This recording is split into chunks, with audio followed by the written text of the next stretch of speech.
Hello বন্ধুরা, কেমন আছো সবাই? আমি Sonali. Welcome to my channel Meri Duniya Me. মাকে একদিন বললাম একটু তালের বড়া বানিয়ে দাও। মা বলল, এই অসময়ে তাল কোথায় পাবি? তখনই ফ্রিজ থেকে বার করে নিয়ে এলাম এই তালের পাল্পটি। লাস্ট ইয়ার যখন ইন্ডিয়া গিয়েছিলাম তখন বংহাট থেকে এই তালের পাল্পটা কিনে নিয়ে এসেছিলাম। দুটো শিশি নিয়ে এসেছিলাম। নিজে নিজে আর করা হয়েই উঠছিল না।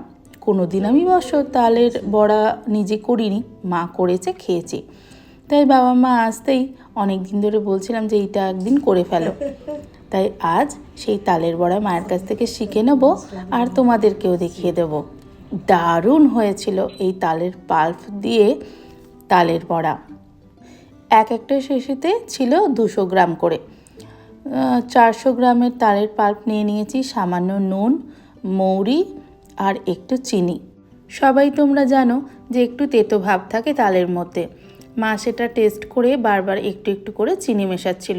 সবাই আমরা খুব একটা বেশি মিষ্টি খেতে পছন্দ করি না, হালকা মিষ্টি হয় আর তেতো ভাবটাও যেন চলে যায়। তাই সেটা তোমরা নিজেদের টেস্ট অনুযায়ী তোমরা চিনিটা মিশিও। এক্ষেত্রে চিনিটা আমি খুব অল্পই ব্যবহার করেছি আর দিয়েছি গুড়ের পাউডার। তোমরা চাইলে পুরোটাই গুড়ের পাউডার দিয়ে ব্যবহার করতে পারো, সেক্ষেত্রে একটু গুড়ের পরিমাণটা বেশি লাগবে। আমার কাছে নারকেল কোড়া ছিল, তাই সামান্য একটু নারকেল কোড়াও মিশিয়ে নিলাম।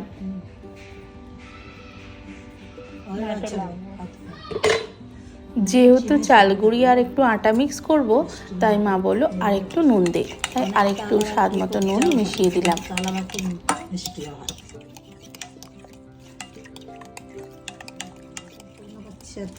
এবার আস্তে আস্তে দেবো চাল গুঁড়োটা।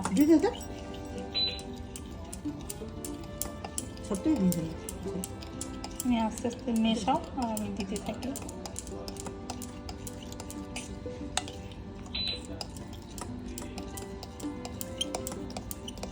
এখন তো ঢেকে ঢেকে নাই, হয় মিক্সি আর না হলে ওই হামান দিতে হয়।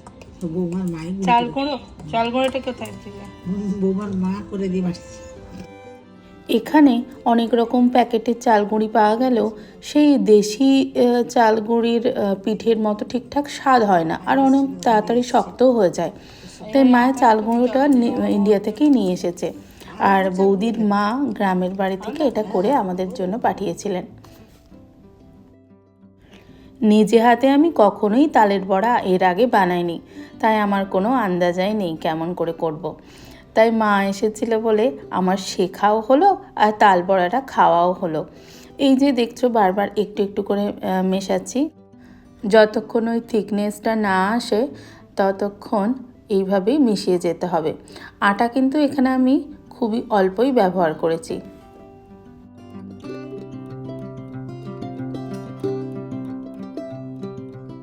এতক্ষণ আমি চাল গুঁড়ি মেশাচ্ছিলাম, আর এই দেখো এই হাফ কাপেরও কম আটা আমি এখন মিক্স করছি।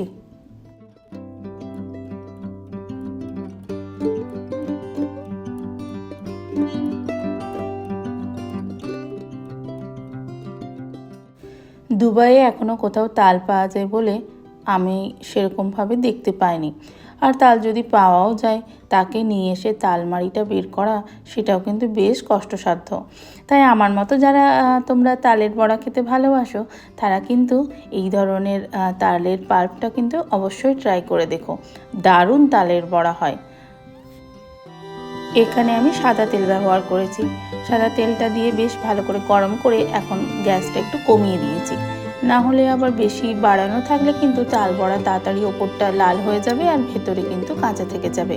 তাই এখানে তোমাকে কম গ্যাসেই ধীরে ধীরে করে তাল বড়াটা ধৈর্য ধরে ভাজতে হবে, তবে ভেতর পর্যন্ত সুন্দর কুক হবে।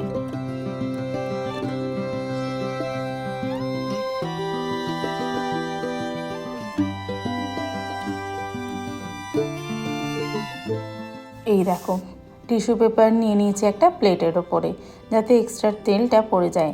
আজকে সকালের মেনুতে হয়েছিল দেশি মুরগির ঝোল, তাইরই একটু মাংস রয়ে গেছে। আর বিকেলে আমি তাল বড়াটা ভেজেছিলাম। মিডিয়াম গ্যাসে ধৈর্য ধরেই কিন্তু তাল বড়াটা ভাজতে হবে। দেখতেই পাচ্ছ বেশ অনেকক্ষণ সময় লাগলো। প্রথমে স্পুনে করে দিচ্ছিলাম, তারপরে দেখছি স্পুনে করে তাল বড়াটা দেওয়া কিন্তু বেশ অসুবিধেই হচ্ছে, তাই মা বলল হাতে করে দে। হাতে করেই কিন্তু ঠিকঠাক করে শেপ আসছে।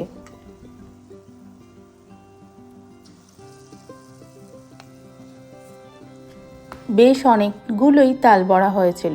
4-5 জনের ফ্যামিলির জন্য 400 ml তালের পাল্প এনাফ। অবশ্য ভাজা হতে হতেই ওইদিকে খাওয়া দাওয়াও শুরু হয়ে গেছিলো। আপনাদের এই তালের বড়ার রেসিপিটা কেমন লাগলো অবশ্যই কমেন্ট করে জানাবেন। আর যারা যারা তালের বড়া খেতে ভালোবাসো তারা কিন্তু অবশ্যই এভাবে একবার বানিয়ে দেখো। ভালো লাগলে লাইক, শেয়ার আর কমেন্ট করতে ভুলবেন না যেন। Bye bye.